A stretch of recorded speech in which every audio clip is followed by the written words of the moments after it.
मोक्षमार्गस्य नेतारं वेत्तारं कर्मव्रतां ज्ञातारं विश्वतत्त्वानां वन्दे तद्गुणलब्धये।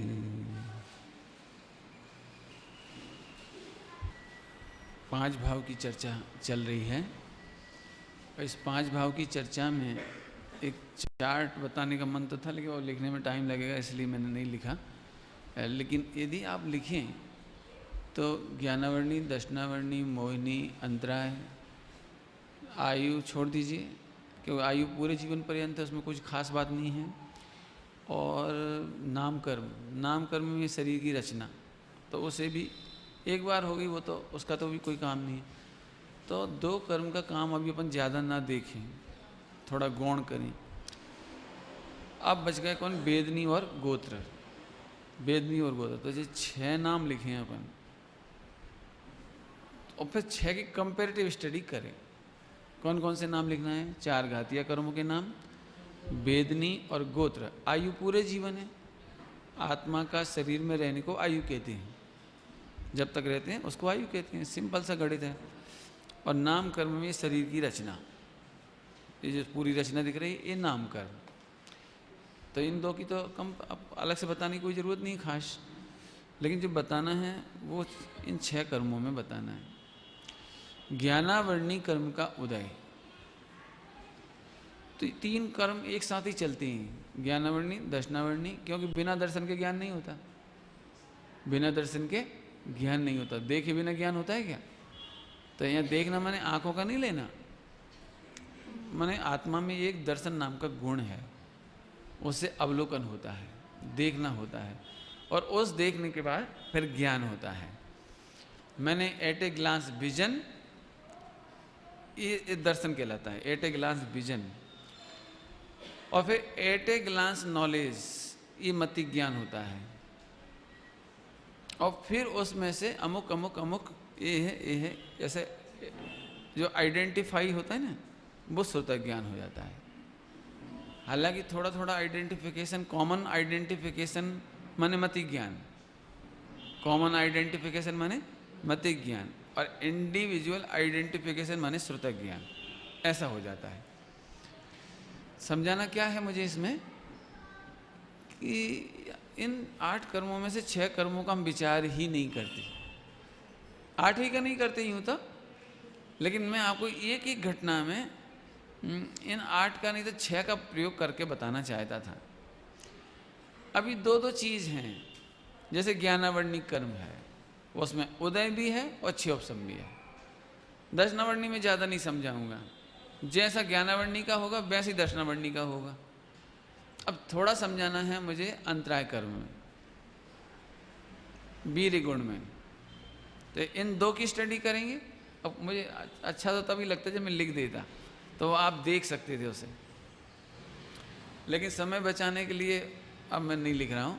लेकिन आप लिख सकते हैं, चार्ट कैसे लिखेंगे वो आप समझ लीजिए। देखो, अब मैं ज्ञान गुण में घटा के बताता हूँ। ज्ञान गुण में उदय और क्षयोपशम, क्या क्या बता रहा हूँ मैं? उदय और क्षयोपशम। थोड़ी चर्चा फिर हम वीर्य गुण की करेंगे, माने अंतराय कर्म की भी करेंगे। पहले अपन आपको ज्ञान गुण और वीर्य गुण का अंतर समझ में आता है? पहले ये मैं पूछ रहा हूँ, क्योंकि इसके बाद कहानी नहीं समझ में आएगी नहीं तो फिर से सुन लीजिए। ज्ञान गुण का काम जानना, और वीर्य गुण का काम है जानने की ताकत। डिफरेंस याद हुआ? आँख का काम है देखना, और उस देखने की ताकत, इसमें क्या फर्क पड़ता है? एक ही बात है कि ना, अपन सबकी आंख देखने का काम करती है, लेकिन कोई 10 फुट देख सकता है, कोई 20 फुट देख सकता है, कोई को निकट का ज़्यादा देख सकता है, कोई निकट का कम देख सकता है। चश्मा होता है ना, चश्मा, इसमें माइनस प्लस होती है, माइनस प्लस। ये माइनस प्लस क्या है? ये माइनस प्लस क्या है कि किसी को पास का दिखता है और दूर का नहीं दिखता है। किसी को दूर का बहुत अच्छा दिखता है लेकिन पास का नहीं दिखता। कई बार आपने देखा हो ऐसे विद्वानों को, जब उन्हें सांस पढ़ना हो तो चश्मा लगाते हैं, और जब आपको देखना होता है तो उतार देते हैं उसको। क्यों? यदि वो चश्मा लगा के आपको देखेंगे तो फिर उन्हें दिखाई नहीं देगा, इसलिए वो जब पढ़ना हो तो चश्मा लगाएंगे, क्योंकि उनको दूर का तो अच्छा दिखता है लेकिन निकट का अच्छा नहीं दिखता, तो फिर वो चश्मा लगा के देखते हैं। समझ में आ गया आपको? मैंने ये घटना आपने देखी होगी इसलिए आपको याद रहेगी, इसलिए मैंने आपसे कही ये बात। बहुत बढ़िया, ठीक है। अभी आगे चलो, आगे जाओ बेटी, इधर इधर इस बच्चे से, तुम भी आगे जाओ, इधर मेरे फ्रंट बैठो ऐसे ऐसे, समझ में आया बेटी? अब आगे चलो। तो ये देखना और देखने की शक्ति, जानना और जानने की शक्ति, व्रत करना और व्रत करने की शक्ति, क्रोध करना और क्रोध करने की शक्ति। ये भी आदमी क्रोध तो करता है लेकिन उसकी दम नहीं होती जैसे बच्चे को गुस्सा आता है लेकिन पापा के सामने व्यक्त करने की दम नहीं होती, नहीं होता ना ऐसा? दुबला पतला छोकरा हो और तगड़ा लड़का हो लोग में और पैसे छीन ले, निकाल पर्स निकाल, ऐसे ले लिया, सीधा चला जाए घर, और बेचारा गुस्सा तो खूब आ रहा है लेकिन दम नहीं है तो अब तो समझेगा डिफरेंस, क्रोध और क्रोध की शक्ति, समझ आया? क्रोध और क्रोध की शक्ति, ये पावर होनी चाहिए। तो अब तो समझ में आएगा आपको, तो दोनों का डिफरेंस। ऐसी आत्मा में अनंत गुण है और उनकी अनंत गुणों की शक्ति है। तो अनंत गुण अपना अपना काम करते हैं और शक्ति उनको पावर देती है। देखो एक इंजीनियर है, कंप्यूटर इंजीनियर, लेकिन अब आंखों की शक्ति नहीं रही, तो नॉलेज तो पूरा है उसके पास, नॉलेज पूरा है लेकिन आंखों की शक्ति नहीं रही तो देख नहीं सकता। या मान लीजिए उनकी दोनों उंगलियां खराब हो गई, हाथ खराब हो गए, अब वो काम नहीं कर सकता, हाथ से काम नहीं कर सकता, तो शक्ति नहीं लेकिन ज्ञान तो है उसके पास। अब तो समझ गए होंगे सब।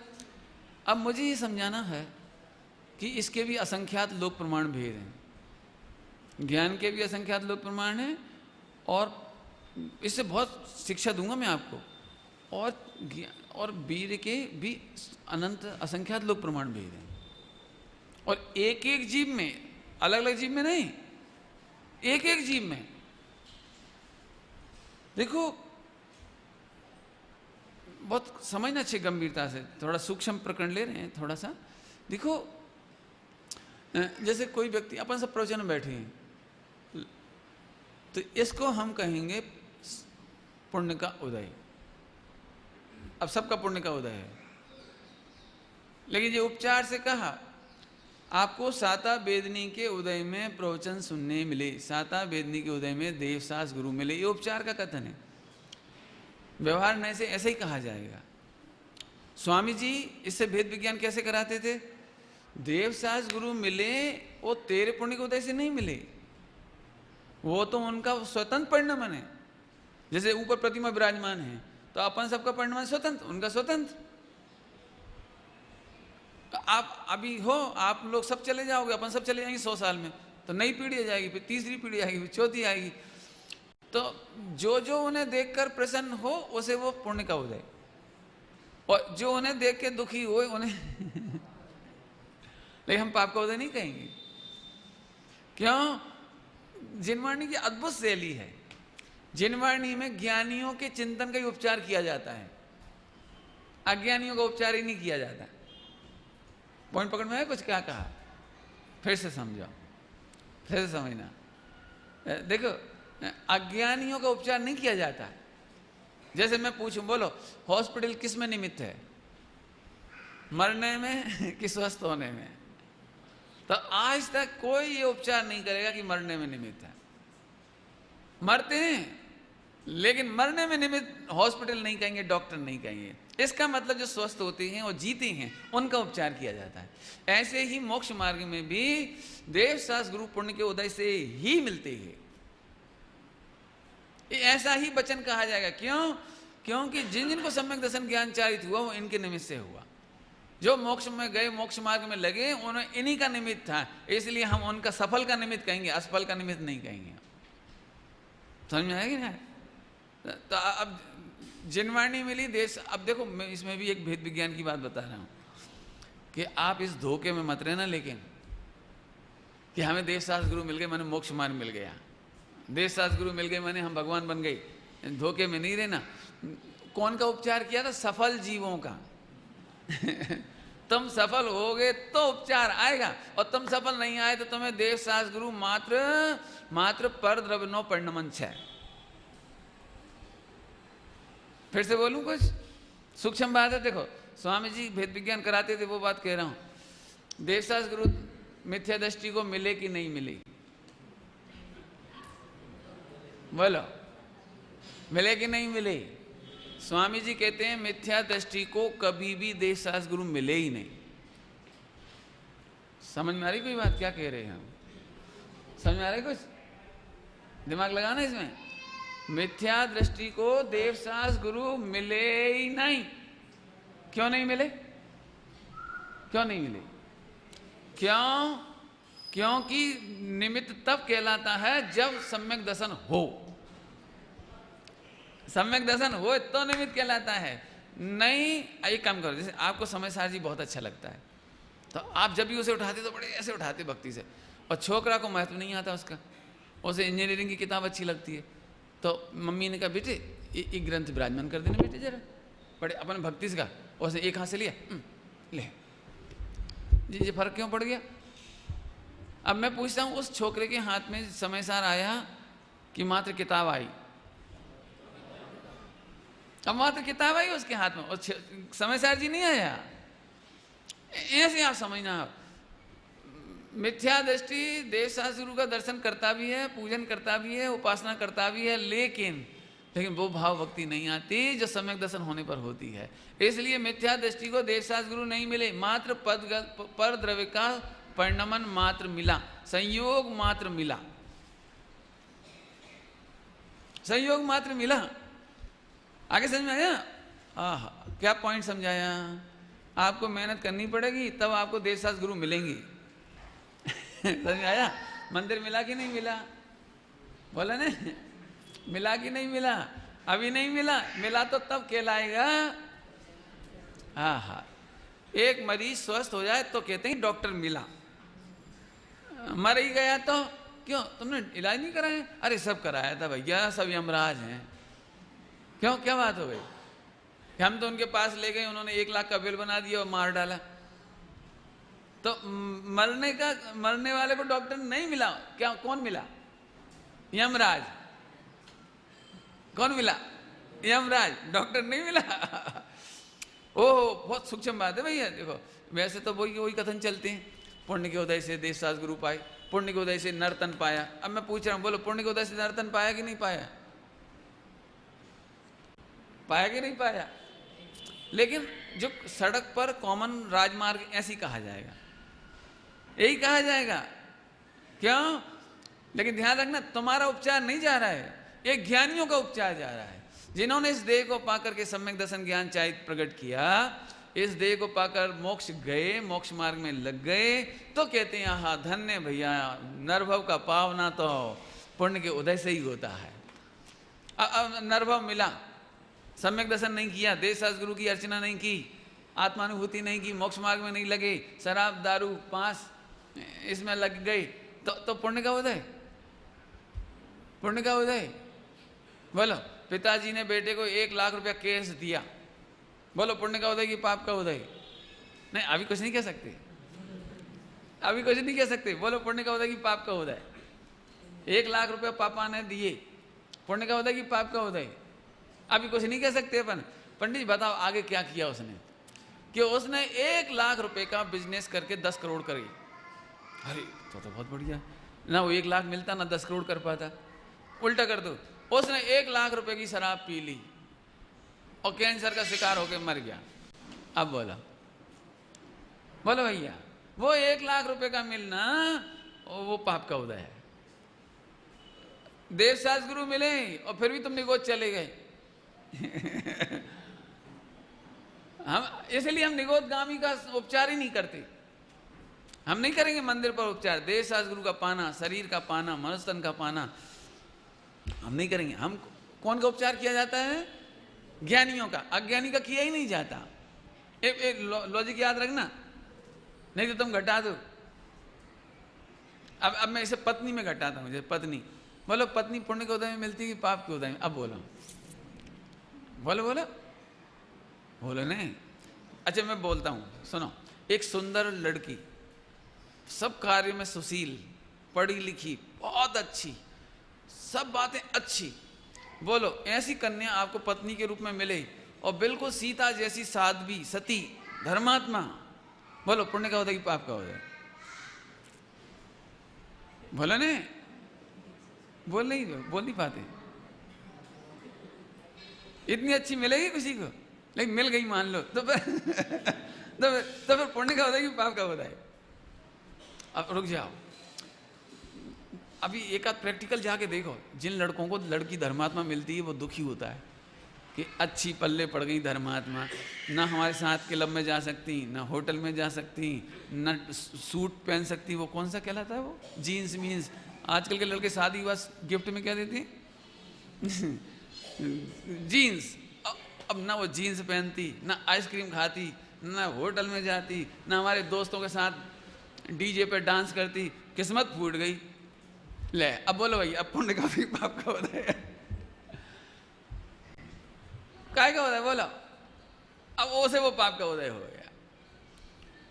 ऐसा नहीं है कि पत्नी पाप के उदय में मिली, ध्यान से सुनना, पत्नी पाप के उदय में नहीं मिली, पत्नी तो उसका परद्रव का परिणमन है। ये नोट करना थोड़ा दिमाग, पत्नी तो परद्रव का परिणमन है। तुझे खराब लगी ये तेरे पाप का उदय, और वो ही पत्नी थोड़े दिन बाद जब दूसरों की भागने लगी, डाइवोर्स होने लगी, सारे फ्रेंड सर्किल में, और सारे फ्रेंड सर्किल में चर्चा का विषय बनने लगी उनकी पत्नियां, कि वो बच्चों को अवेरती नहीं हैं और हर किसी के साथ खेलती कूदती रहती हैं, नाचती गाती रहती हैं, और पति का भी ध्यान नहीं रखती, और लड़ती हैं बात बात में, और शराब पीती हैं, सिगरेट पीती, मतलब जब तब उसे लगा भैया हमारी पत्नी। अब बोलो अब क्या हुआ? अब तो समझ में आ गया होगा ना। अब तो परद्रव्य का परिणमन पूर्ण पाप का उदय नहीं, साता असाता का उदय नहीं। पॉइंट पकड़ में है कि नहीं? परद्रव्य का परिणमन तो खरेखर परद्रव्य का परिणमन ही है, वो कोई साता असाता का उदय नहीं। तो फिर क्या हुआ? तुम उसे देखकर प्रसन्न होते हो तो साता का उदय, और तुम दुखी होते हो तो असाता का उदय। लेकिन हम अपने ग्रंथों में सफल का उपचार करते हैं, असफल का नहीं करते। अब मैं फिर पूछ रहा हूं, बोलो आप प्रवचन सुनने आए, मंदिर में आए, जिनवाणी आपने पढ़ी, पुण्य का उदय कि पाप का उदय? अब इसका मतलब साता का उदय बनाने में आपका पुरुषार्थ है, ये मुझे कहना है। क्या कहा? साता का उदय चाहिए कि साता का उदय में तत्व ज्ञान चाहिए? बोलो बेटी क्या चाहिए? बोलो फिर से सुन लो प्रश्न। साता का उदय तुम्हें सुखी करता है या तत्व ज्ञान से सुखी होते हो तो साता का उदय होता है?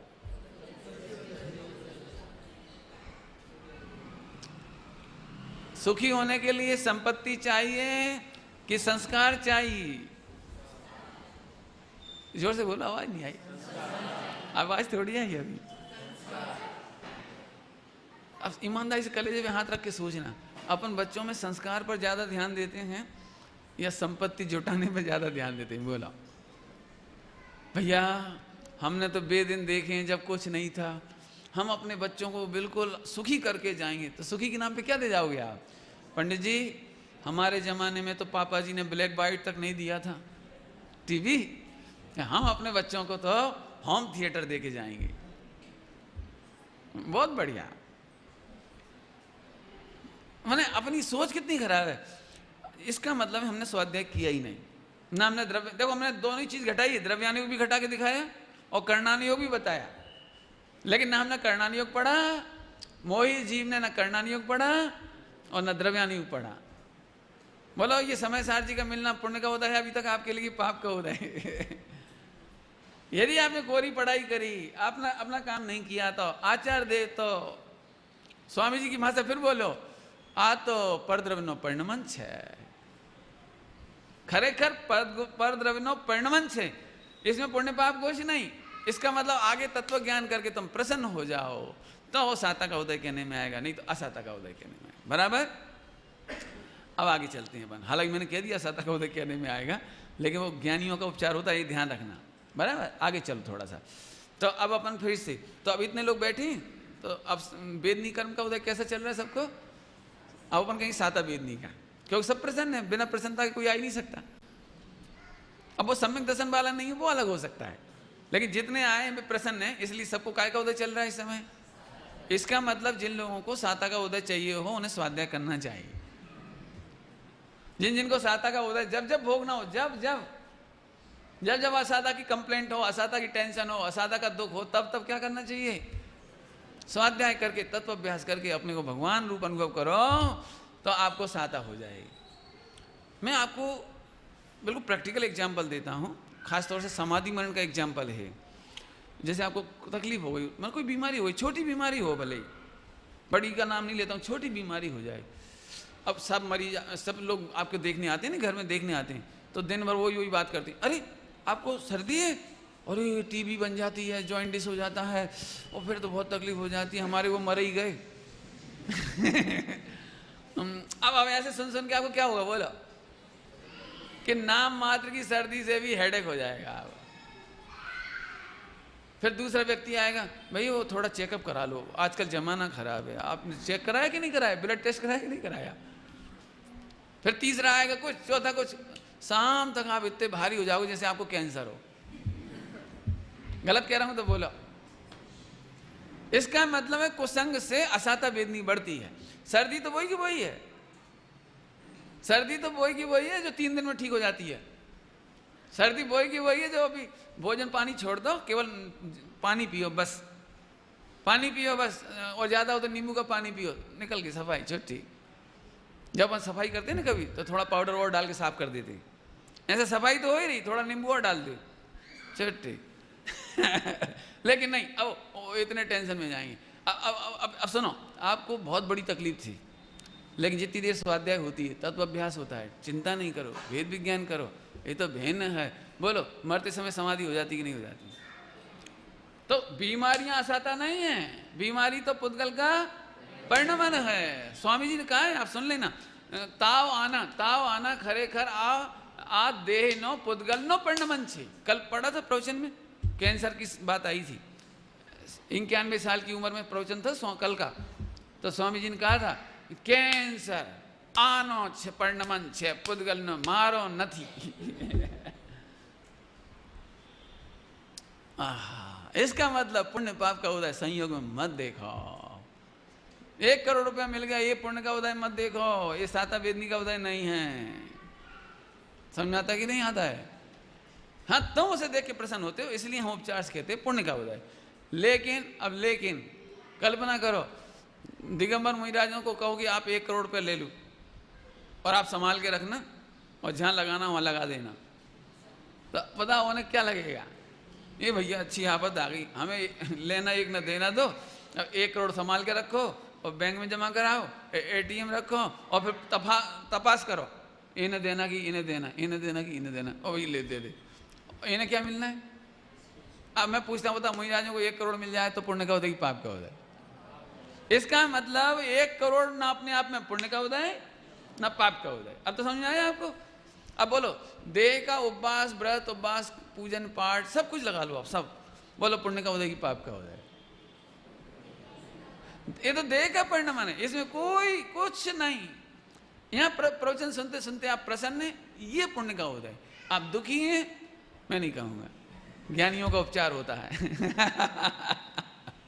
ये पकड़ने लायक बात है, इंप्लीमेंट करने की बात है। आगे समझ में आया? तो आप वापस आ जाओ।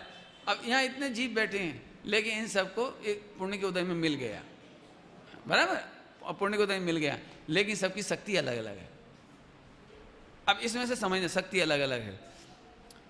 1 घंटा आप प्रवचन सुनते हो, जैसे अब ये सांस खोल के पढ़ो आप, तो एक पैराग्राफ आपने पहली बार पढ़ा और फिर दूसरी बार पढ़ा तो बहुत समझ में आ जाता है। इसका मतलब पहली बार में आपको वीर्यांतराय का क्षयोपशम अलग था, और दूसरी बार वही पैराग्राफ पढ़ा तो वीर्यांतराय का क्षयोपशम अलग हो गया। हो जाता है ऐसा? अब ये 2 डिफरेंस किसमें हो गए? एक जीव में।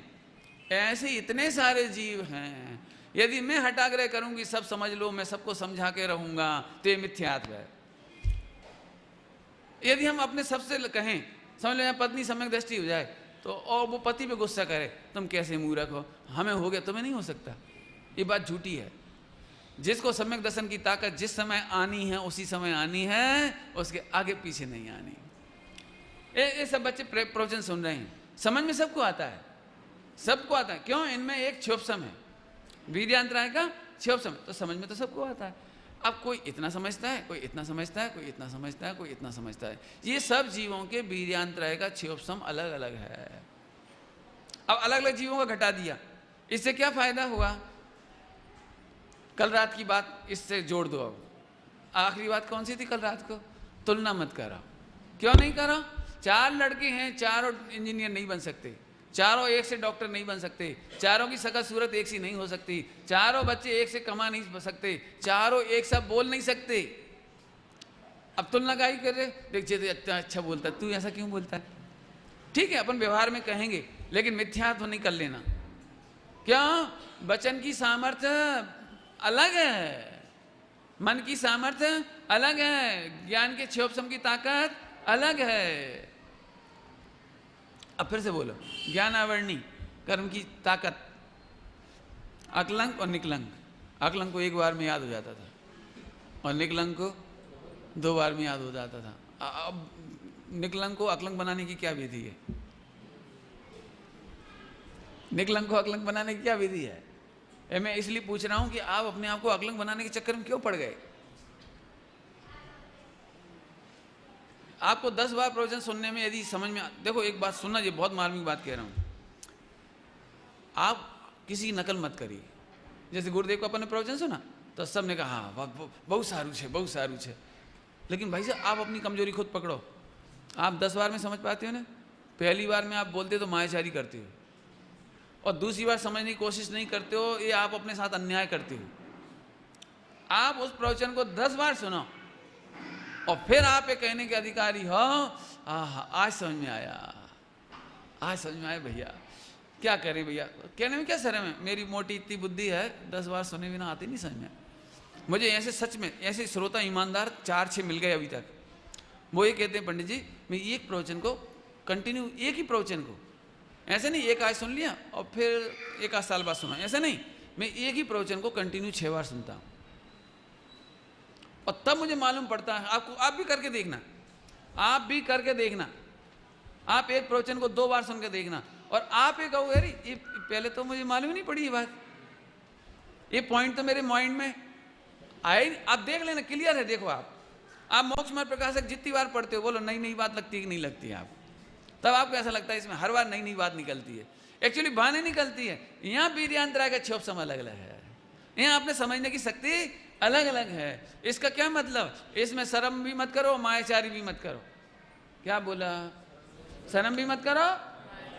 बोलो इस प्रवचन का कर्ता मैं हूं कि नहीं?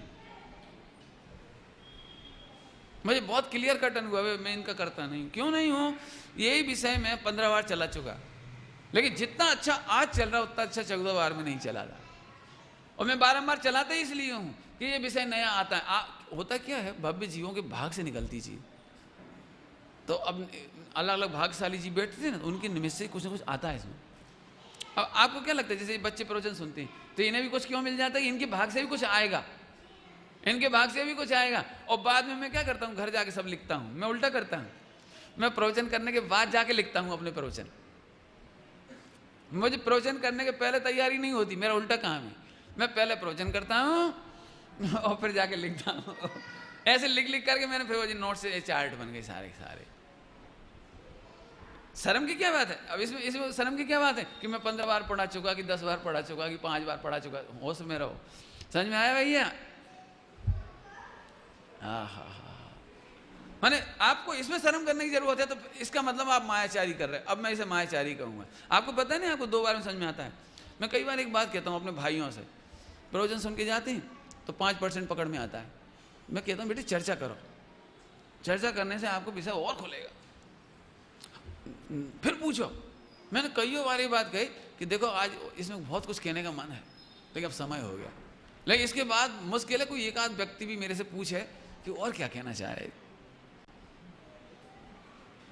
इसका मतलब है कि आप केवल पुण्य के उदय के प्रमाण बह रहे हो। आपको लगता ही नहीं कि यदि हम ये समझ जाएंगे तो हमें सम्यक दर्शन होगा। अभी भी हमें नहीं लगता कि ये चीज़ नहीं समझ पाएंगे तो हमारा कल्याण नहीं होगा, आज का दिन हमारा बेकार चला जाएगा।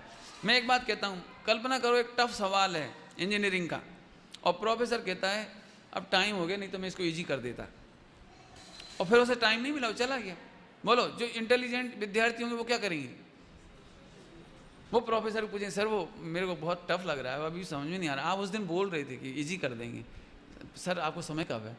सर मैं मोबाइल पे पूछ लूँ आपसे, फिर बाद में पूछ लूँ, कब आ जाऊँ? शाम को आ जाऊँ, सुबह आ जाऊँ? सर प्लीज़, मैंने ऐसे ऐसे, इसका नाम है गरज, गर्जी। और आखिरकार 100 विद्यार्थियों से एक विद्यार्थी ऐसा होता है जो पकड़ लेता है, सर प्लीज़, और थैंक्स सर, थैंक्स सर, आपका बहुत उपकार है सर, कभी नहीं भूलेंगे हम, इतना इजी कर दिया आपने, गजब हो गया, इतना इजी तो मैंने सोचा ही नहीं था कभी। बोलो होता है कि नहीं होता है? एक बात कहूँ आपको, अब चरणानियों की बात आ जाती है, इसी का नाम विनय है, जिज्ञासा पूर्वक खोजना, इसका नाम विनय है। जिज्ञासा पूर्वक सुनना, ये विनय है। जिज्ञासा आपको गर्जी बनाता है। आज हम देख ही रहे हैं कि पुण्य का प्रमाण उदय है ना, जैसे मंद कसा है तो सब धर्मात्मा बैठे अपन, कोई थोड़ा सा व्रत उपवास करके धर्मात्मा है, कोई थोड़ा पढ़ के धर्मात्मा है, कोई सुन के धर्मात्मा है, कोई पूजा पाठ करके धर्मात्मा है, कोई 4 घंटा पढ़ के धर्मात्मा, कोई 6 घंटा। आगे की जिज्ञासा, सूक्ष्म की जिज्ञासा, श्रीमद जी ने क्या लिखा है? श्रीमद जी ने मोक्षु की पहचान, मोक्षुओं की पहचान, सूक्ष्म तत्व का अभिलाषी। महावीर के बोध का पात्र कौन? याद आया? याद आया? श्रीमद राजचंद्र ग्रंथ पढ़ना भैया। महावीर के बोध का पात्र कौन? सूक्ष्म तत्व का अभिलाषी। ये विनय है भैया, इसीलिए वो गरज नहीं आती तो विनय नहीं आती, सुन लिया तो सुन लिया, ये अभिनय है। अब आगे पंडित जी सुन ले रहे भैया, देखो हम ज्यादा हैरान नहीं कर, ये अभिनय है, अपने प्रयोजन साधने के लिए। आप डॉक्टर के पास कितने विनय से जाते हो, वो यदि नहीं समझा पाए तो आप फिर पूछ, sorry sir, excuse me sir, ये सब प्रेस्क्रिप्शन आपने लिखा है, ये दवाई भी ले आए हम, तो एक बार और बता दो कि दूध से कौन सी लेना है, और भोजन के पहले कौन सी लेना है, और लगाने की कौन सी है, नहीं पूछते। बोला ये विनय है। आगे समझ में आया? फिर से चलो भैया, सबका अच्छे ऑप्शन अलग अलग, इसमें भी तत्व ज्ञान है, भेद विज्ञान है। कभी किसी से हटा कर मत करो, ये बात समझ ही जाए। तुम अपने साथ मायाचारी मत करो कि एक बार में समझ गए, नहीं समझ में आया तो फिर पढ़ो, फिर सुन लो, फिर पूछ लो। आगे समझ में आया? अब आगे चलो, तो कितने असंख्यात लोक प्रमाण भेद, काय के, वीर्यांतराय के, ज्ञानावर्णी के, सबके लगा लो।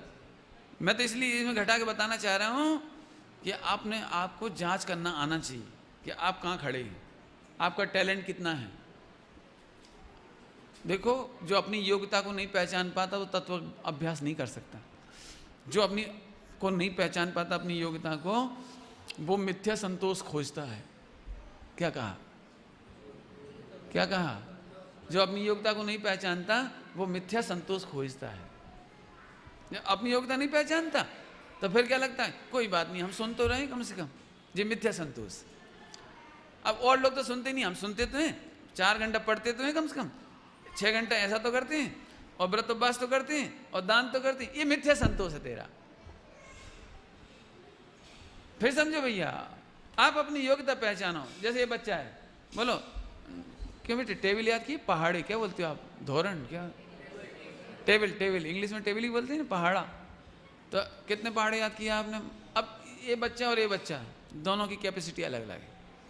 तो अपन क्या कहेंगे, बेटे तब तक रटो जब तक याद नहीं हो जाए। नहीं मम्मी आप बोलो कितनी बार करना है? तो टीचर कई बार कहता है एक काम करो, 2 की टेबल 10 बार लिख के लाओ। तो फटाफट फटाफट देख देख के लिख लेता है, इधर से इधर दिखता है, इधर से इधर दिखता है, इधर से इधर दिखता है। 10 वाले सर आप बड़े खुश हो गए, देखो होमवर्क कर लिया मैंने। उन्होंने कहा अब सुनाओ, मूल बात तो याद कराना था, सुनाओ। कि याद नहीं। तो फिर लिखा कैसा? हमने तो जोड़ जोड़ के लिख दिया, 2 + 2 4, 4 + 2 6, 6 + 2 8। बेटे हमें तेरे को कॉपी नहीं भरवानी थी, हमें तो तुझे याद कराना था। अब तू लिख के याद कर, तो हम तो इसलिए तू बोलेगा बार बार, बोलेगा तो याद हो जाएगा। मैंने वो हमें इतना बड़ा कागज थोड़ी भरवाना था, होमवर्क कागज भरवाने का नाम थोड़ी है। होमवर्क तो अब गुरुजी ने कह दिया याद नहीं हुआ 10 बार फिर लिखो, फिर लिख लिए बेचारे ने। अब किसे हाफ माइंड हाफ मूड है। तीसरी बार उन्होंने फिर पूछा ला सुना, फिर नहीं सुना है तो फिर लिखो 10 बार। तो मम्मी से आके बोले गुरुजी बहुत खराब है, क्यों फालतू लिखवा दी। मैंने वही बात लिखवा रही बेफिजूल कि नहीं बेटा तू नहीं समझ रहा है, वो याद कराना। समझ में आया प्रसंग?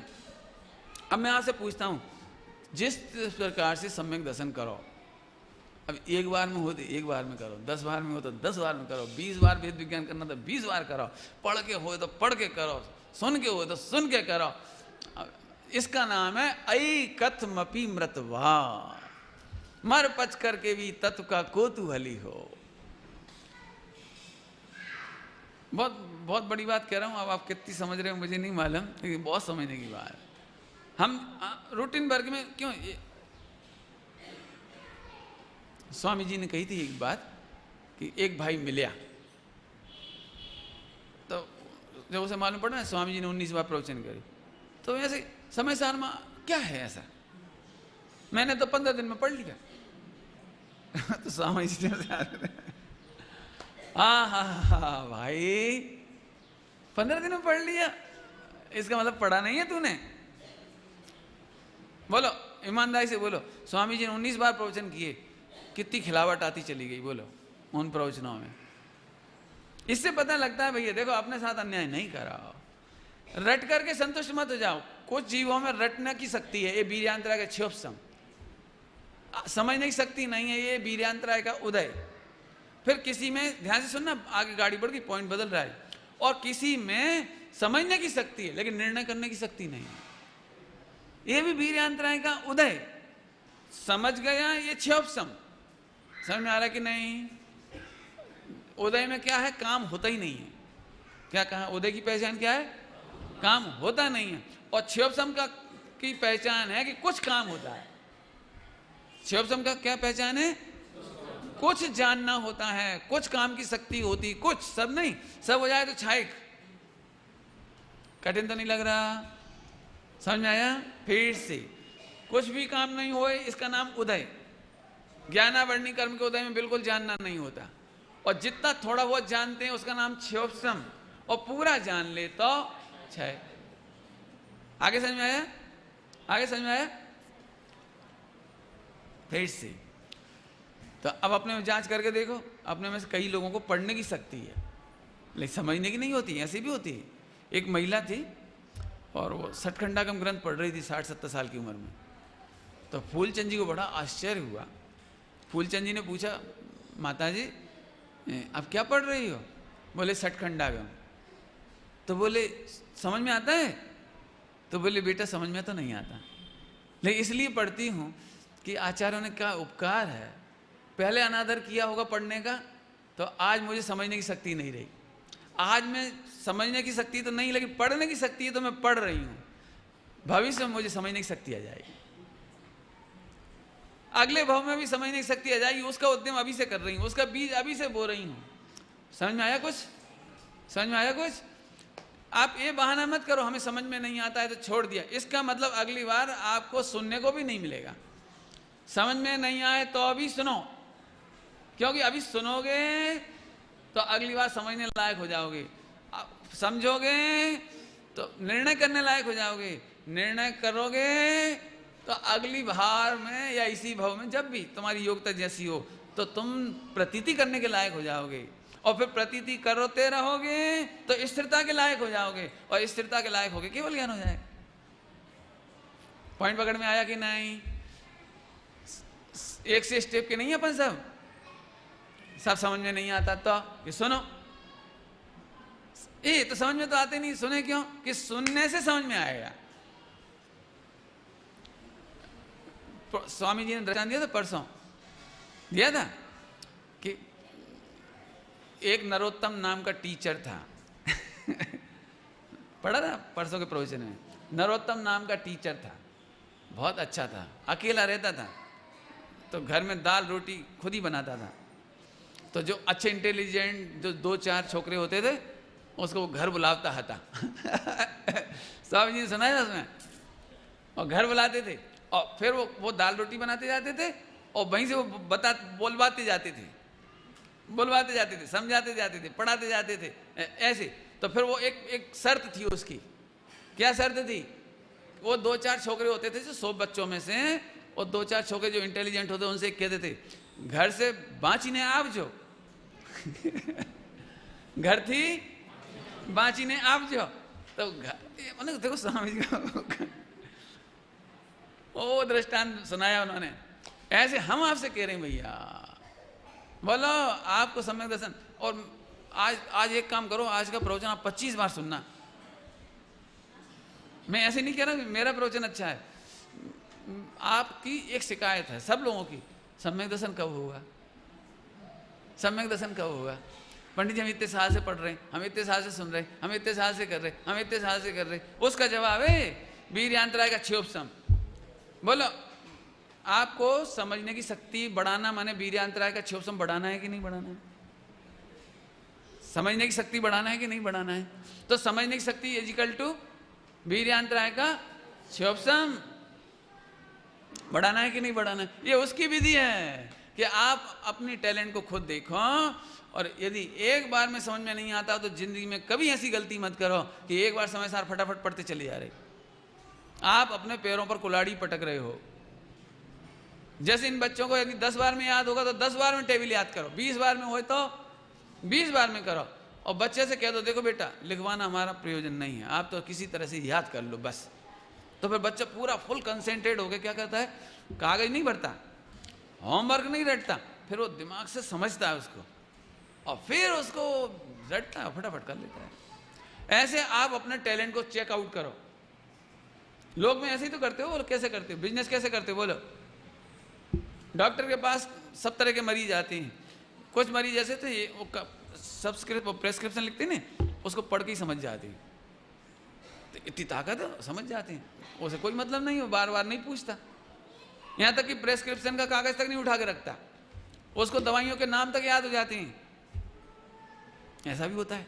पर एक ऐसा आता है कि एक बार में डॉक्टर ने समझा दिया, अब समझ में नहीं आया, क्योंकि डॉक्टरों की राइटिंग ऐसी होती है कि खुद लिखे खुदा वाँचे, माने कंपाउंडर कंपाउंडर बाँच लेता है उसको, वो बाँच लेता है, क्या नाम है उसका, दुकानदार, मेडिकल शॉप वाला। तो वो समझ नहीं पा रहा है क्या लिखा है इन्होंने, तो अब वो पूछ लेता है और फिर अब वो फिर भी भूल गया, तो डॉक्टर साहब फिर वो अकेले में बैठ जाता है, अकेले में बैठ के टेली करता है, जे वाली गोली पीली थी ना, जो पीली जी भोजन के बाद, और जी कैप्सूल ऐसे, और जी क्या गई थी, तो फिर आ गया डॉक्टर साहब जी कब खाना है। माने इतने ईमानदार बनो आप। टोडरमल जी साहब ने रोगी का दृष्टांत दिया है आत्मार्थी के लिए। आप रोगी की तरह डॉक्टर के पास आओ, ऐसे आप इधर भी पढ़ने में आप कितने प्रसन्न हो जाते हो। हमें तो ये 1 घंटा पढ़ने का नियम है, पढ़ने का कि समझने का? हमें फिर पूछ लेता हूँ काय का नियम है, आप सबका लिख लेना आज का अभी में। बोलो स्वामी जी का प्रवचन सुनने का नियम है कि समझने का नियम है?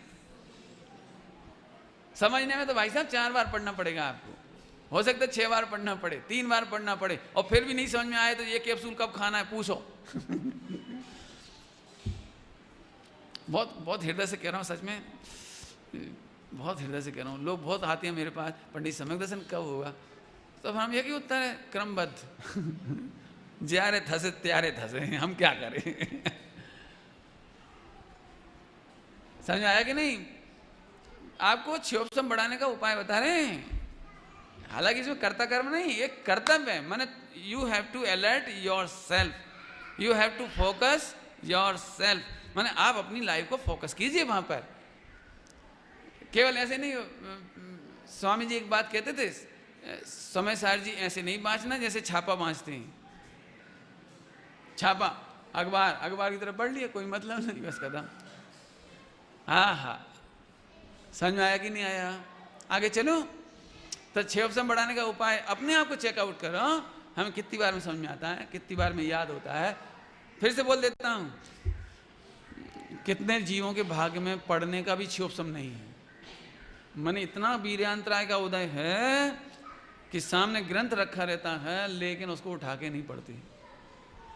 ये उन्हें वीर्यांतराय का और ज्ञानावर्णी कर्म का भयंकर उदय है, भयंकर उदय। दिक्कत क्या है? सारी सुनो सब लोग, इधर देखो हमारी तरफ, इधर देखना हमारी तरफ। सारा जगत 8 कर्मों में से केवल पुण्य पाप को तो पहचानता है, थोड़ा थोड़ा, वो भी उल्टा पहचानता है मेरे हिसाब से तो।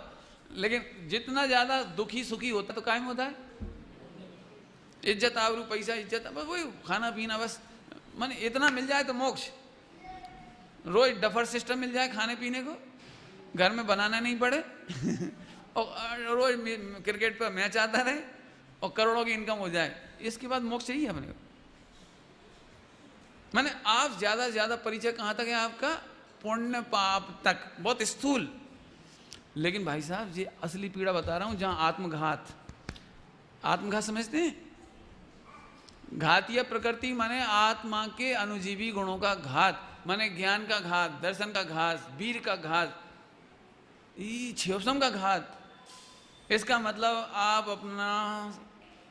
अपना ज्ञान दर्शन वीर ये नहीं बढ़ाते, घटाते जा रहे हो, तो ये घात हो रहा है।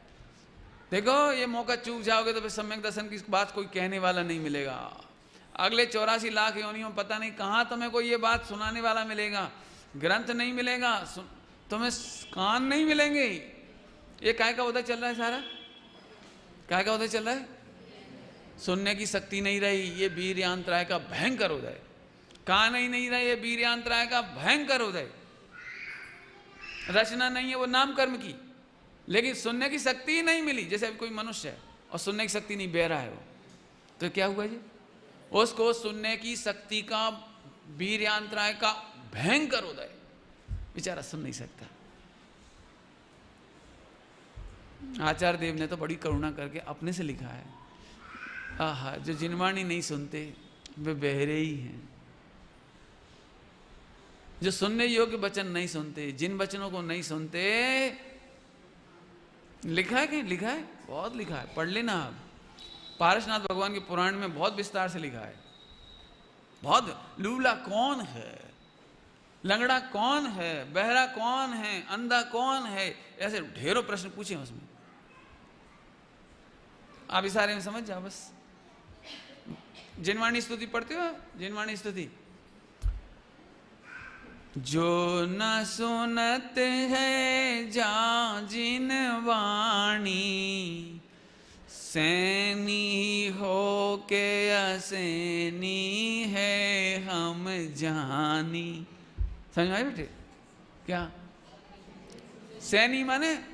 सैनी होके, सैनी, सैनी माने संगी पंचेंद्री होकर। हमें ऐसा लगता है मानो वो संगी पंचेंद्री नहीं है। सैनी हो के असैनी है हम जानी।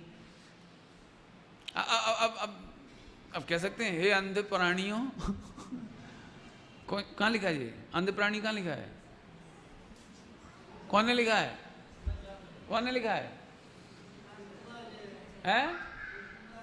कोई बात नहीं, बोलो भैया कौन ने लिखा है? अमृतचंद स्वामी लिखते हैं 138 नंबर के कलश में। अमृतचंद स्वामी लिखते हैं, अमृतचंद स्वामी, हे अंध प्राणियों, हे अनादि संसार में, हे अंध प्राणियों, अपने पद को देख। इदम पदम, ये तेरा पद है, ये तेरा पद है, देख देख। हाँ इधर देख बेटे, ये आंख खोल के देख बेटे, तू भगवान है, देख देख देख बेटे भगवान है। तमें कौन छो? जोर से बोला। हाँ भगवान जी। हम का अंधे? हमारी तो आंख है मूर्ख, ये तो चमड़े की है, तेरी आंख खोल। नहीं समझ आया? चर्म चक्षु की बात थोड़ी चल रही है, ज्ञान चक्षु की बात। एक बार देख तो सही, प्रभु तू भगवान है। आंख, एक बार भी जिसने अपने को भगवान नहीं देखा वो अंधा है। जिसने मैं भगवान हूं ये नहीं सुना वो बहरा है। और जो ये नहीं बोलता, क्या नहीं बोलता कि मैं भगवान हूं, वो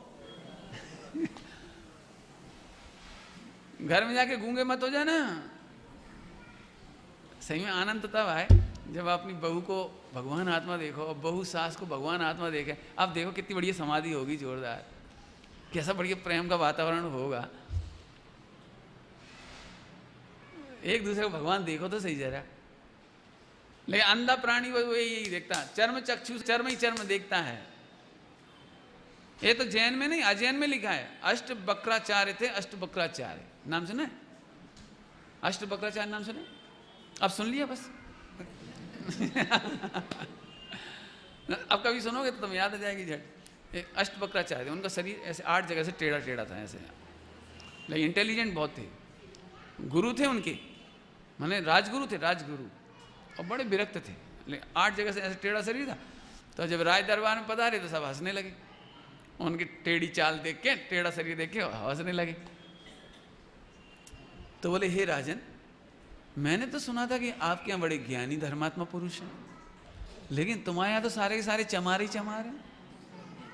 चमार समझ गए?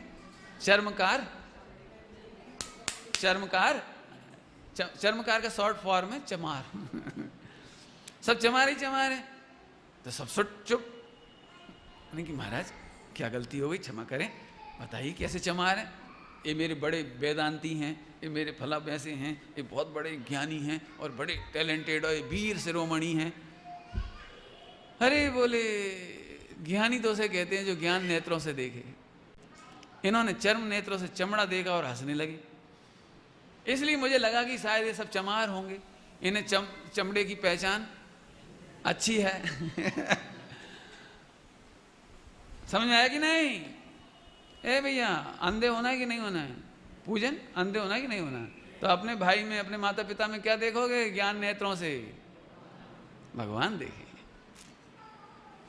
मुझे तो बहुत आनंद आ जाता है, बस अपनी टाइम हो रहा है, वो विषय पूरा नहीं होगा। सुनाए थे नहीं एक दिन आप लोगों को, आज फिर सुना देती हैं। भगवान हूँ क्या बोला था उसने? क्या है बोला? देखो भूल ही गए। इंसान नहीं, शैतान नहीं, दुनिया चाहे जो समझे, मैं तो भगवान हूँ। ना मैं इंसान हूँ, ना मैं शैतान हूँ, दुनिया चाहे जो समझे। तुम छोकरा हो कि छोकरी हो? तुम क्या, तुम छोकरा हो कि छोकरी? हाँ, ये बात अब आया मजा। अब जो बच्चा गूंगा नहीं है। अब इसको घर में 10 बार बोलवा ना, भैया तमें कौन छो? हाँ, हूँ भगवान छू। मजा आ जाए। जब स्कूल में कोई इसको चिढ़ाए, हे डंकी डंकी डंकी, तो मुझे मुस्कुराए, तो भी क्या तू मुस्कुरा कैसे रहे? हम तो तुझे डंकी चिढ़ा रहे। ना मैं डंकी हूँ, ना मैं मंकी हूँ, दुनिया चाहे जो समझे। कौन है बेटे? कौन? अब इतना ही इनका क्षोभ समझ, वीर्यांतराय का गीत समझ गए। तुम कहोगे समय दर्शन हो गया क्या? अरे नहीं होने दी, इतना समझ, इतना ही वीर्यांतराय का क्षोभ बहुत है। अब ऐसी बात करते करते ये क्षोभ बढ़ जाएगा, बढ़ जाएगा। एक 9 साल 11 साल की बच्ची थी, दिल्ली में नागलोई में पाठशाला में पढ़ने आती थी, और संयोग से उसको बीमारी हो गई। तो उसके माँ बाप रोने लगे, वो मरने को हो गई। तो वो रो रहे, माँ बाप रो रहे उसके। तो पापा आप रो क्यों रहे हो? मैं मर थोड़ी रही हूँ, रो क्यों रहे हो? बस इधर से चली जाऊंगी, दूसरा शरीर मिल जाएगा। मैं नहीं मर रही हूँ पापा, आप रो नहीं। मैंने वो समझा रही। बोलो, दिल्ली गई एक बच्चा, उसको किडनैप करके ले गए डाकू लोग। तो कह हम गोली मार देंगे, पापा को फोन पे बोलो 25 लाख लाएं। तो वो 25 लाख लाने का फोन पे बोलना वो तो अलग बात, लेकिन वो बच्चा ऐसे उसके आंखें फाड़ फाड़ के देख रहा है उस डाकू को। गोली मार देगा? मार दे मार दे मार दे, मैं नहीं मर जाऊंगा। वो डाकू आंख फाड़ के देख रहा है, बच्चा है कि। अब वो पाठशाला का संस्कार, अरे ये मैं नहीं हूं, मैं भगवान हूं। भैया ऐसे क्षोभसम बढ़ाओ आप। कोई बातें कर करके पढ़ने का क्षोभसम है, लेकिन आगे बढ़ो, संतुष्ट, मिथ्या संतोष नहीं करो। समझ में आ गया है तो निर्णय करने की ताकत लगाओ। निर्णय हो गया हो तो प्रतीति करो, प्रतीति हो जाए तो स्थिरता करो, बस स्थिरता करो तो केवल ज्ञान हो गया। बस यदि मैं इधर से कहूं कि वीर्यांतराय का क्षोभसम बढ़ाने का तरीका क्या है, मैं उल्टा कर दूं, वीर्यांतराय का नाश करने का उपाय क्या है? क्या कहा? वीर्यांतराय का नाश करने का उपाय क्या है? कि आप अपने टैलेंट को बढ़ाते जाओ, खुद पहचानो। यदि सुनने से समझ में नहीं आता तो जरूर सुनो। सुनने से जब तक समझ में नहीं आए तब तक सुनो। घर बैठ के तुम ऐसे नहीं करो मैं गायक हूं, चक्कर में नहीं रहना, धोखे में मत रहना। हम तो पंडित जी, जीव जुदा पुद्गल जुदा, यही तत्व को सार, बाकी सब व्याख्यान है। चुप, धोखा मत दे अपने आप को। पंडित जी पढ़ लिख के भी तो यही करना, मैं गायक हूं। चुप। यदि तुझे पढ़ने से समझ में नहीं आता तो पढ़, सुनने से समझ में नहीं आता है तो सुन, और निर्णय नहीं होता तो फिर निर्णय में उपयोग लगा, और निर्णय में आ जाए तो प्रतीति का अभ्यास कर, और प्रतीति में हो जाए तो स्थिरता का अभ्यास कर, अनुभव के बाद स्थिरता का अभ्यास कर। ये प्रैक्टिकल बता रहे हैं आपको। इससे वीर्यांतराय कर्म का ऐसा क्षय होगा कि अनंत काल में तेरे सुनने समझने की शक्ति कभी खत्म नहीं होगी, समझने की शक्ति कभी खत्म नहीं होगी। इसलिए मैंने इसको कल कह दिया था कि आज पढ़ाऊंगा। अभी भी बहुत बाकी है, अभी कुछ मतलब बाकी इसलिए कह देता हूँ कि आप खोद ना आगे, आप खोद ना कि जो मैंने चार्ट बनाया ना अभी, ज्ञानावर्णी, दशनावर्णी, मोहिनी, अंतराय, गोत्र, वेदनी और गोत्र। गोत्र भी कहना है मुझे। अब थोड़ा वेदनी तो बता ही दिया था, वेदनी बता दिया, और ज्ञानावर्णी दशनावर्णी बता दिया, अंतराय बता दिया, थोड़ा मोहिनी रह गया। मैं 2 मिनट मोहिनी और बताता हूँ, और गोत्र बताता हूँ इसी घटना में, पढ़ाई लिखाई के मामले में। देखो, जो लोग एक बार में समझ में नहीं आता और फिर भी अपने आप को समझदार मानते हैं, वो नीच गोत्र का बंद करते हैं। नीच गोत्र क्या होता है? अपमानित होना। अपमानित माने हल्का कहलाना, हल्का कहलाना। तो अब ये क्या करें, भैया जी तो 25 साल पुराने हैं आपके श्रोता, और किसी ने उनसे प्रश्न पूछा, आप तो 25 साल पुराने, भैया इसका बताना जरा। तो एक तो आप ही डिप्रेस हो जाओगे, और यदि मेरे से कोई पूछेगा कि ये आपके 25 साल पुराने श्रोता हैं, तो पंडित जी इनसे हमने एक बात पूछी, वो बता ही नहीं पाए, तब मैं कैसे बोलूँगा? अरे वे कोरे श्रोता हैं भैया, कोरे श्रोता, समझ गए? आगे बैठ जाते हैं जड़ की तरह। ये नीच गोत्र कहलाया आपका। गोत्र समझ में आया? गोत्र। उच्च गोत्री कौन होगा? ये बच्चा कितना बढ़िया, देख कैसे मुस्कुरा के समझा है। अब इसकी ताकत इतनी है तो इसने अपनी ताकत की पूरी ताकत झोंक दी, इसकी आंखें पूरी ताकत झोंक रही हैं। इस समय इसका कोई छल नहीं है कि मैं केवल सुनने आया हूँ, इसका बस चले तो ये अभी कर ले सारा काम। तो ये उच्च गोत्री हो गया। बस अपनी योग्यता बढ़ाना ये उच्च गोत्र है, अपनी योग्यता घटाना ये नीच गोत्र का काम है। तुम जवेरी का बिजनेस छोड़ के और सब्जी बेचने लगो तो क्या होगा? क्या होगा? सब लोग क्या नीच गोत्री, ये नीच को समझ में आया ना? अभी वो गोत्र नहीं लेना जो तुम सड़क छाप, जो शूद्र हैं और जिन SC ST हैं, वो नहीं, वो शूद्र की चर्चा ही नहीं इसमें। उसकी ये तो तुम्हारा लोक व्यवहार की बात है। यहाँ ऐसा जैसे मान चल मैं हूँ, मैं भोजन करने जाऊँ और मौन पूर्वक भोजन करूँ, कुछ नहीं मांगूँ, तो मैं उच्च गोत्री, और मैं मांग मांग के खाऊँ तो मांग मांग के, ए भैया आज क्या बनाओगे? आज वो बना देना, वो बना देना। तो अब बना भी दोगे, खिला भी दोगे, लेकिन अंतर से जाने कैसा परिणाम सा आएगा? बेचारों को मिलता नहीं। बेचारे सही में हम तो उन्हें बना के खिला देते हैं, वो बता दिया हमने बना दिया, बेचारे उन्हें कब खाया होगा? सही बात है। ये बेचारा क्या है? नीच गोत्री, समझ में आया? ऐसे भोजन में इशारा करना, इशारा जी नीच गोत्र है, कुछ नहीं। जो इस देह, गुरुदेव की क्या भाषा थी पता है? इस देह को भोजन कब कहाँ कैसा मिलना है वो नक्की है। रोटली माटे मैंने दीक्षा नहीं ली थी, रोटली माटे हूँ एडजस्टमेंट नहीं कर सकूँ। हाँ, रोटला माटे मतलब मैं आपसे एडजस्ट नहीं करूँगा। इसके लिए क्या मिलेगी ये भगवान जानते हैं, हमें नहीं मालूम। मिल जाएगी। 90 साल जीना है तो 90 साल रोटी कहीं मिलेगी।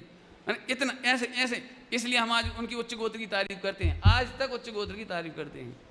और हम जरा रचना इंद्रिय के भिखारी बन गए, दे देना जी, बना देना। कौन बना दे, कौन ले लेगी? मैं तो इसका बहुत लंबा दृष्टांत देता हूँ, अभी टाइम नहीं इसलिए नहीं दे रहा हूँ। एक पति भी बार बार पत्नी से मांगता है ना, तो फिर वो भी कहती है अब उठा तो लो, अभी तो बनाया था कल, तुम तो बहुत बहुत चटोरे हो। रोज रोज मांग के खा के देखना जरा। मर्दानगी तो इसमें कि उच्च गोत्री बनो, कभी नहीं मांगो। अपनी पत्नी से पानी मांग के पीना शर्म की बात है। पत्नी के स्वामी हो आप, और पत्नी का काम है वो ध्यान रखे दुकान से आए प्यास होगी। क्यों? आपके घर में मेहमान आए 2 बजे दोपहर में और वो मांगे पानी लाने जरा, मांगे वो ना, शर्म की बात है। तुम्हारे लिए नीच गोत्र की बात है कि तुम पानी बिना पूछे ना दो। क्या कह रही? बिना पूछे पानी नहीं दो, ये तुम्हारा नीच गोत्र है। वो पानी मांग के पीछे तो पीवे तो उसका नीच गोत्र है। समझ में आ रहा कुछ? बहुत ध्यान रखना, ये बहुत सरल सरल बातें हैं। आप कहते हो ये कहाँ से फालतू बातें लाते हैं? काय का? हाँ, अभी बेदनी का तो बता दिया। मोहिनी रह गया अभी। तो नीच गोत्र उच्च गोत्र समझ में आ गया? अरे रे, जब तक समझ में नहीं आया आप उपाय करते रहो। ये उच्च गोत्र है, समझने का उपाय छोड़ते हुए नीच गोत्र है। एकेंद्रीय आदि नीच गोत्री हैं, वृक्ष नीच गोत्री हैं। क्यों है नीच गोत्र? इनको सुनने समझने की शक्ति नहीं रही। इन्होंने वीरांतरा का इतना बंद किया, क्षयोपम का इतना घात किया, इतना कम रह गया। हे भैया बोलो, अब नीच गोत्र में जीना कि उच्च गोत्र में? आगे चलो। अब मोहिनी और समझ लो, 1 मिनट जल्दी से, इशारा ही कर दे रहे। आप शास्त्र पढ़ने का विकल्प आया, ये चारित्र मोह है। चारित्र नहीं, चारित्र मोह, भगवान की पूजा करने का भाव आया, ये चारित्र मोह है। चारित्र नहीं, व्रत उपवास करने का भाव आया, पानी छान के पीने का भाव आया, चारित्र का विकार है। चारित्र नहीं, रात्रि में भोजन नहीं करना, ये चारित्र नहीं, चारित्र का विकार है। रात्रि में भोजन नहीं करने का भाव आया, माने भाव आया ना, विकल्प, हम नहीं खाते रात को, बहुत बढ़िया, शाबाश। ओ जैन दर्शन में तो चारित्र मोह की पूजा होती है। व्यवहार से, व्यवहार में चारित्र मोह की पूजा होती है। समझ में आता कुछ? चारित्र की तो क्या पूजा होती होगी? ओ हो, यहाँ तो अभी चारित्र मोह की पूजा होती है। दिगंबर महाराजों को शास्त्र लिखने का भाव आया, हम वो पूजनीय भाव हो गया, है चारित्र मोह। ए बच्चा, बढ़िया, भगवान की प्रक्षाल किया इसने जोरदार। आज किया था नहीं? आज भूख लग रही होगी ना, सुबह से आ गया बच्चा 6 बजे से। अब भी चल रहे बस हैं। तो अब देखो क्या हुआ। तो अब ये बच्चे को क्या होगा? इसने पूजन पाठ करी, ये चारित्र मोह का भाव है, लेकिन प्रशंसनीय हो गया। व्यवहार में चारित्र मोह प्रशंसनीय होता है, लेकिन समझदारों को मालूम होना चाहिए चारित्र नहीं है। तो ये चारित्र मोह का उदय। शास्त्र पढ़ने का भाव आया, प्रवचन करने और सुनने का भाव आया, काय का उदय? चारित्र मोह का उदय। इतनी बात। अब आगे सुनो, मैं सुनाता हूं, ये दर्शन मोह का उदय। मैं सुनता हूं, अच्छे से सुनता हूं, मैं नहीं सुनूं तो कैसे काम चले, मैं सुनता हूं, सुनने का कर्तव्य, ये दर्शन मोह। मैं अलर्ट होके सुनता हूं, मैंने सारी व्यवस्था की, मैंने किया। अब दिन भर देखना, रोटी बनाने का विकल्प चारित्र मोह, और मैं रोटी बना सकती हूँ, ये दर्शन मोह। पूजा का द्रव्य चढ़ाने का भाव अच्छे से आया, अच्छे से चढ़ाने का भाव, ये चारित्र मोह। और मैंने चढ़ाए, हम अच्छा हम नहीं चढ़ाते, देखो हम चढ़ा रहे, देखो जी दर्शन हुआ। अब 6 कर्मों में घटाना आज। 6 कर्मों में घटाना, भी बहुत करना मेहनत, अभी बहुत होमवर्क बाकी है इसमें। ओम नमः शिवाय।